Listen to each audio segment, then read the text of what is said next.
Isang pagdiriwang na punong-puno ng pananabik ang nauwi sa kalunos-lunos na katapusan. Ang isang pagdalo sa kasal na tila ordinaryo lamang na gawain ay nauwi sa isang gabi ng pananakot, pang-aabuso, at karumaldumal na krimen. Sa likod ng magarang selebrasyon, may isang babaeng pinilit, binalaan, at kalauna ipinaslang ng mismong taong dapat sana inagbibigay sa kanya ng proteksyon. Ngunit mas nakakagimbal pa sa krimen ang tanong na hanggang ngayon ay gumugulo sa isipan ng komunidad. Paano nakalusot ang lahat ng ito? At may pananagutan ba ang kumpanyang humubog sa ugnayan ng biktima at salarin? Welcome to Pinoy Crime Journal. Dito sa ating channel, susuriin natin ang mga totoong kwentong krimen na gumimbal sa iba't ibang bahagi ng mundo. Mula sa mga headline-grabbing cases hanggang sa mga hindi pa nare-resolbang krimen, hihimayin natin ang bawat detalye, bawat saksi, at bawat ebidensya. Samahan ninyo akong alamin ang katotohanan sa likod ng mga krimen na ito. Huwag kalimutang mag-subscribe at i-click ang notification bell para hindi ninyo ma-miss ang kahit isang episode. Simulan na natin ang paglalakbay sa mundo ng krimen. Ito ang Pinoy Crime Journal. Si Alicia Bromfield ay isinilang noong August 28, 1990 sa Will County, Illinois sa mga magulang na sina Sherry at James. Lumaki siya sa Plainfield kasama ang kanyang kapatid na babae na si Breonna at tatlong kapatid na lalaki na sina Luke, Chase at Colton. Noong 2008, nagtapos siya sa Joliet Catholic Academy kung saan naging aktibo siya sa iba't ibang organisasyon tulad ng Junior Red Club. Kilala si Alicia bilang isang mapagmahal, malambing at masayahing dalaga na palaging may ngiti sa labi. Madali siyang mahalin ng mga tao dahil sa kanyang kabutihang loob at pagiging maaasahang kaibigan at anak. Naging maayos naman ang buhay ni Alicia habang siya ay nag-aaral. Puno siya ng mga pangarap at nagpursigi sa buhay kahit nagkaroon ng mga problema. Ngunit ang lahat ng ito ay magtatapos sa isang masakit na trahedya. Noong August 18, 2012, si Alicia na 21 taong gulang sa panahong iyon ay papunta sa isang resort sa Door County, Wisconsin. Mga 4 na oras ang biyahe mula sa kanilang tahanan sa Plainfield, Illinois. Isang gabing mananatili si Alicia sa resort kasama ang kanyang manager na si Brian Cooper, 36 na taong gulang. Sumang-ayon si Alicia na samahan si Brian sa kasal ng kapatid nito bilang magkaibigan. Hindi sila kailanman naging magkasintahan kahit na malinaw ang pagpapakita ni Brian ng kagustuhang ligawan si Alicia. Sa panahong iyon, halos 7 buwang buntis na si Alicia. Ang ama ng bata ay isang lalaking nakilala ni Alicia sa kolehiyo, ngunit ayaw nitong maging bahagi ng buhay ng bata, kaya't napagdesisyonan ni Alicia na palakihin ang sanggol bilang isang single mom. Alam ni Alicia na babae ang kanyang magiging anak at ang nais niyang ipangalan sa anak ay Ava Lucille. Sa kabila ng kanyang pagbubuntis, pinagsasabay ni Alicia ang trabaho at pag-aaral. Isang semester na lang ang natitira bago siya makapagtapos ng kursong Forensic Psychology at Criminal Justice. Ang kanyang trabaho naman ay nagsimula nang siya ay 16 na taong gulang pa lang. Nagtatrabaho siya sa Garden Department ng Home Depot. Swak ito sa kanyang pag-aaral dahil seasonal ang trabaho. May bakasyon siya tuwing taglamig at bayad pa ang mga araw na wala siya sa trabaho. Kaya't umaasa siyang maipagpapatuloy ang trabahong iyon kahit pagkatapos niyang manganak. Masipag si Alicia sa trabaho at tinitiyak na mabibigyan niya ng magandang buhay ang kanyang magiging anak. Unang nagkakilala sina Alicia at Brian sa trabaho. Si Brian ay regional manager ng mga garden center ng Home Depot sa Northern Illinois at 5 taon na silang magkasama sa trabaho. Ang binata ang nag-aasikaso kung anong mga gawain ang dapat gawin ni Alicia, paano ito gagawin, at kung anong mga araw at oras siya papasok. Paminsan-minsan ay nagkikita rin sila sa labas ng trabaho. Minsan ay ipinapasya ni Alicia ang aso ni Brian. Noong August 18, 2012, maaga silang bumiyahe patungong Wisconsin. Nagpareserba si Brian ng isang gabing pananatili sa Sand Bay Beach Resort. Nakatakda silang bumalik sa Plainfield kinabukasan. Pero hindi na nakauwi si Alicia. Kinabukasan, August 19, pumasok si Brian sa isang gasolinahan at nagsabing gusto niyang i-report ang isang pagpatay. Tumawag si Brian sa 911 at sinabi sa operator na nangyari ang krimen kagabi, Nasa loob ng isang kwarto sa Sand Bay Beach Resort ang katawan at siya mismo ang may kagagawan. Tinanong siya ng operator kung aksidente ba ito o sinadya. Sinabi ni Brian na sinadya niya ito, ngunit dinugtungan niya na mabuti naman siyang tao bukod sa nangyari noong gabing iyon. Idinagdag din niyang siguradong magwawala ang pamilya ni Alicia, at pati ang ibang tao ay mabibigla kapag nalaman ang kanyang ginawa. Inaresto siya ng mga pulis sa gasolinahan at dinala sa istasyon ng pulisya, kung saan ibinigay niya ang kanyang buong salaysay. Habang siya ay iniimbestigahan, pumunta ang mga pulis sa Sand Bay Beach Resort at natagpuan nila ang bangkay ni Alicia. Nakahiga ito sa sahig na ang ulo ay nasa unan. Walang suot na damit si Alicia, ngunit may kumot na nakatakip sa kanyang dibdib. Nang suriin ng mga pulis ang kanyang katawan, nakita nila ang mga galos at pasa nito. Ayon sa salaysay ni Brian, nagkaroon sila ni Alicia ng pagtatalo noong araw na iyon bago pa ang kasal ng kanyang kapatid. Dahil sa away nila, tinawagan ni Alicia ang kanyang inang si Sherry. Sinabi ni Alicia sa ina na pauwi na sila at hindi na dadalo sa kasal. Nagulat si Sherry dahil si Brian pa naman ang maglalakad sa altar, kasama ang kapatid nito. Ngunit nang mag-text si Sherry kay Alicia makalipas ang ilang oras, sinabi ng dalaga na ayos na ang lahat at nagpasya silang manatili at dumalo sa kasal. Sinabi ni Brian sa mga pulis na ang pinagtalunan nila ni Alicia ay tungkol sa kanilang relasyon. Gusto niyang magkaroon ng relasyon kay Alicia, ngunit hindi ito gusto ng dalaga. Ayon pa kay Brian, sinabi ni Alicia na pag-uwi nila, hindi na sila magiging magkaibigan. Naging maayos naman ang mismong kasal. Inihatid ni Brian ang kanyang kapatid sa altar sa isang outdoor wedding ceremony. Pagkatapos ng kasal at salo-salo, bumalik sina Brian at Alicia sa kanilang kwarto. Pagkahiga sa kama, nakatulog agad si Alicia habang siya ay uminom pa. Naiwan siyang gising sa loob ng kwarto, nag-iisip tungkol sa maaaring mangyayari sa kanila pagbalik. Malinaw na sinabi ni Alicia na hindi na sila magiging magkaibigan. Dagdag na pahayag ni Brian, nasaktan siya at nakaramdam ng matinding puot, isang bugso ng damdamin na hindi niya makontrol sa oras na iyon. Naglakad-lakad siya sa loob ng kwarto bago siya humiga sa kama. Nang mga oras na iyon, nagising si Alicia at tinanong niya ito kung manonood sila ng palabas sa telebisyon sa pag-uwi nila. Tumanggi si Alicia at dito siya umano biglang nawala sa sarili. Sinunggaban niya ang dalaga at sinimulan niya itong sakalin.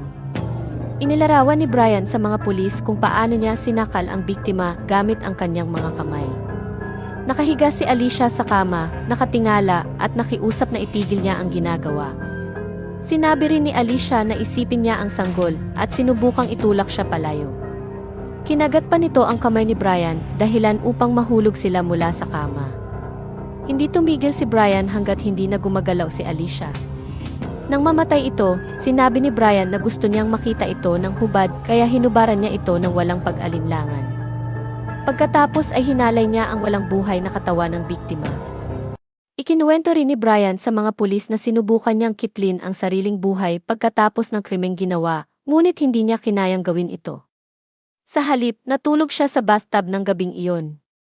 Kinabukasan, muli siyang nagtangkang tapusin ang buhay sa pamamagitan ng pagkalunod sa baybayin, ngunit hindi niya rin ito nagawa. Sa huli, nagtungo siya sa gasolinahan at inireport ang krimen. Hindi rin nakaligtas ang sanggol ni Alicia sa karumal-dumal na krimen na ginawa niya. Sinampahan si Brian ng 2 counts ng first-degree intentional homicide at 1 count ng third-degree sexual assault sa isang bangkay. Bagamat inamin ni Brian na siya ang pumatay kay Alicia, hindi siya umamin ng kasalanan sa panahon ng kanyang paglilitis. Ipinarinig sa jury ang buong salaysay ni Brian at ang tawag niya sa 911. Ipinakita rin ng prosekusyon na obsessed ang salarin kay Alicia. Nakakita ang mga pulis ng mga videos ni Alicia sa computer ni Brian. May mga nakatagong kamera sa bahay ng salarin. Madalas pumunta si Alicia sa bahay ni Brian para ilakad ang aso nito, at sa mga pagkakataong ito, palihim siyang nire-record ni Brian. Dinala rin ni Brian ang isang kamera papuntang Wisconsin at itinago ito sa basurahan sa loob ng bathroom. Nakuhanan ng kamera ang eksena kung saan lumabas si Alicia mula sa shower nang walang damit. Ipinahayag sa korte na naniniwala ang mga kaibigan ni Alicia na napilitan siyang sumama sa kasal dahil natatakot siyang mawalan ng trabaho kung tatanggihan niya si Brian. Ayon sa kanila, dati nang nagbanta si Brian na babawasan ang oras ng trabaho ni Alicia kapag hindi ito sumunod sa gusto niya. Ipinaglaban ng kampo ng depensa na hindi dapat mahatulang guilty si Brian dahil sa voluntary intoxication o kusang pagkalasing. Ipinakita sa hukuman na sobrang lasing umano si Brian, kaya hindi niya alam ang kanyang mga ginagawa. Nagpatotoo si Brian sa korte tungkol sa dami ng nainom niya at sa kalagayan ng kanyang isipan ng mga oras na iyon. Ngunit tinutulan ito ng prosekusyon at sinabing walang saysay ang depensa ni Brian dahil inamin niya mismo sa mga pulis ang krimen at ikinuwento pa ito ng detalyado. Kung ganoon siya kalasing, paano niya naalala ang bawat detalye ng nangyari noong gabing iyon? Hindi nagkaisa ang jury sa hatol kaugnay ng 2 bilang ng first-degree intentional homicide, kaya't idineklara itong mistrial. Gayunpaman, napatunayang guilty si Brian sa kasong third-degree sexual assault sa isang bangkay. Isinagawa naman ang pangalawang paglilitis para sa mga kasong pagpatay. Sa ikalawang paglilitis, napatunayan si Brian na guilty sa 2 bilang ng first-degree intentional homicide at hinatulan siya ng 2 magkakasunod na habang buhay na pagkakakulong. Lubhang nagalit si Sherry nang hindi nagkaisa ang jury sa unang paglilitis, kaya't nagsimula siyang mangampanya upang baguhin ang batas. Matagumpay niyang naisulong ang pagtanggal ng voluntary intoxication bilang depensa sa mga kasong kriminal sa Wisconsin. Sumunod dito, 31 pang mga estado sa Amerika ang nagpatupad ng katulad na pagbabago. Pagkatapos ng criminal trial at nang mahatulan na si Brian ng habang buhay na pagkakakulong, nagsampa si Sherry ng civil case laban sa mga employers ni Alicia. Naniniwala si Sherry na hindi lang si Brian ang may pananagutan sa pagkamatay ng kanyang anak. Ayon sa kanya, may bahagi rin ng kasalanan ang mga employers ng kanyang anak dahil parehong empleyado sina Alicia at Brian ng kumpanyang Home Depot kaya may tungkulin silang protektahan si Alicia mula sa kapwa niya empleyado. Isang tungkuling hindi nila nagampanan. Bilang administrator ng ari-arian ni na Alicia at nang hindi pa naisisilang nitong anak, nagsampa si Sherry ng kaso laban sa Home Depot Incorporated kasama na ang Grand Service at Grand Flower Growers Incorporated, mga kumpanyang nangangasiwa sa garden centers ng Home Depot. Ang 3 kumpanyang ito ay sabay-sabay na nag-empleyo kay Brian Cooper bilang regional manager. Nakasaad sa reklamo na kinuha ng mga kumpanyang ito si Brian sa kabila ng kanyang kilalang kasaysayan ng sexual harassments, verbal abuse, at pananakot sa mga babaeng empleyado. Ipinunto sa reklamo na nabigo ang mga kumpanya na protektahan ang kanilang mga empleyado at tugunan ang mga reklamo ng mga ito. Dagdag na revelasyon ni Sherry na matagal nang ikinuwento ni Alicia sa kanya ang ilan sa mga hindi magagandang karanasang dinanas niya sa trabaho sa kamay ni Brian. Sa reklamo, iginiit na hindi lamang si Alicia ang biktima ng harassment ni Brian sa trabaho, kundi pati iba pang mga babaeng empleyado.